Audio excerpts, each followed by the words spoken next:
Hi guys, எல்லாருக்கும் வணக்கம் guys. இந்த வீடியோவில் நம்ம என்ன பார்க்க போகிறோன்னா, என்னை மன்னிச்சிடுங்க, நியூசிலாந்து எதிரான இறுதிப் போட்டிக்கு முன்னே நான் இந்திய அணி பற்றி பேசுனது தப்பு தான். அது மட்டும் இல்லாமல் நான் ஒத்துக்கிறேன், உலகில் தலை சிறந்த அணி இந்தியா தான். இந்த சாம்பியன் டிராஃபி வெல்றதுக்கு தகுதியான அணியும் இந்தியா தான், நான் ஒத்துக்கிறேன் அப்படின்னு சொல்லிட்டு ஆஸ்திரேலியா அணியின் கேப்டனான பேட் கமன்ஸ் பார்த்தீங்கன்னா போட்டிக்கு முன்னே நம்மளை பற்றி கொஞ்சம் அவதூறாக பேசியிருந்தார். அதுக்கு மன்னிப்பு கேட்டோம். போட்டி குறித்தும் இந்திய அணி வெற்றி குறித்தும் நியூசிலாந்து தோல்வி குறித்தும் சில பல கருத்துக்கள் பேசியிருக்காரு. அவர் என்ன பேசினார், ஏது பேசினார் சொல்லிட்டு வீடியோவில் டீட்டெயில்டாக பார்க்கலாம். அதுக்கு முன்னே நீங்கள் நம்ம சேனலுக்கு புதுசாக வந்திருந்தீங்கன்னா ஒரு சப்ஸ்கிரைப் மட்டும் பண்ணிட்டு வாங்க, வீடியோக்குள்ளே போகலாம்.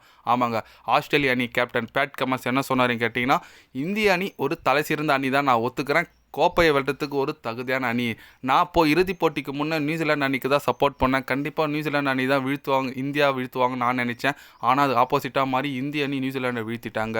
நான் அதுக்கு முன்னே சொன்னது தப்பாக போயிடுச்சு, என்ன மன்னிச்சிடுங்க. ஏன்னா நியூசிலாந்து அணி உண்மையாக அவங்களும் ஒரு கோப்பை வெல்றதுக்கு தகுதியான அணி தான். ஆனால் என்ன பண்ணுறது, ஃபைனலில் தோத்துட்டாங்க. பட் இந்தியா உண்மையாக ஒரு நல்ல அணிங்க, ஒத்துக்கிற. ஐசிசியில் செம்ம டாமினேஷன் பண்ணிட்டு இருக்காங்க.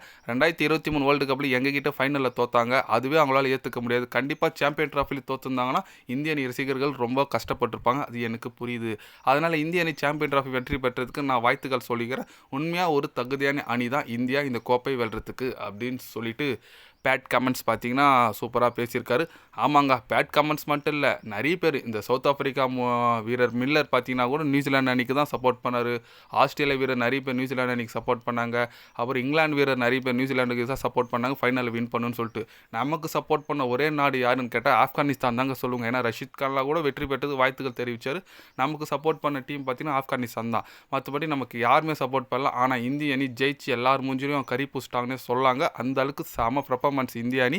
கண்டிப்பாக ஒரு நல்ல ஒரு கேம்ங்க. ஏன்னா நியூசிலாண்டும் ஒரு நல்ல டீம், நான் அவங்க இல்லைன்னு சொல்ல. பட் நம்ம இந்தியன் ஃபேன்ஸே நிறைய பேர் பார்த்தீங்கன்னா நியூசிலாந்து சப்போர்ட் பண்ணாங்க. அதெல்லாம் வேணாங்க, நம்ம இந்தியா ஜெயிக்கணும்.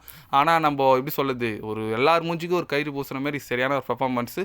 கண்டிப்பாக நம்ம வருண் சக்கரவர்த்திக்கு மேன் ஆஃப் த சீரிஸ் கொடுத்து தான் நல்லா இருக்குங்க. ஏன்னா வெறும் 3 போட்டி விளையாடி 9 விக்கெட் எடுத்திருக்காரு. ஆனால் ரச்சின் ரவீந்திரா கொடுத்தாங்க. ஓகே விடுங்க, அவங்க கொடுத்துட்டாங்க. பட் ஃபைனலில் நம்ம இந்திய அணி தரமான சம்பவம். இன்னும் ஒரு குட் நியூஸ்னு பார்த்தீங்கன்னா, நம்ம ரோஹித் சர்மா, விராட் கோலி, அப்புறம் ஜடேஜா யாருமே ரிட்டையர்மெண்ட்லாம் அலௌன்ஸ் பண்ணல. அவங்க என்ன சொல்லியிருக்காங்கன்னா, நல்ல இந்தியா டீமை நாங்கள் செட் பண்ணிட்டு தான் நாங்கள் ரிட்டையர்மெண்ட் ஆகும்னு சொல்லியிருக்காரு. ஆமாம், இப்போ விட்டு போயிட்டாங்கன்னா அடுத்து யாருங்க இருக்குது விளையாடுறது, ஒரு சீனியர் பிளேயர் கிடையாது, யாருமே கிடையாது, எப்படி விளையாடுதுன்னு சொல்லிட்டு தான் அவங்க அந்த மைண்டில் வச்சுக்கிறது தான்.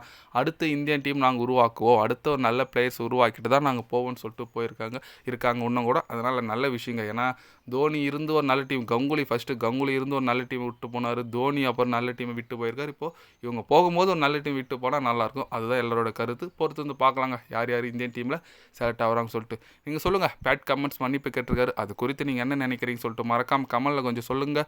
இது போன்ற ஸ்போர்ட்ஸ் நியூஸாக தெரிஞ்சுக்கணும்னா சேனலை சப்ஸ்கிரைப் லைக் ஒன்று பண்ணிக்கோங்க. கண்டிப்பாக கிரிக்கெட் பற்றி day by day channel update வரும்.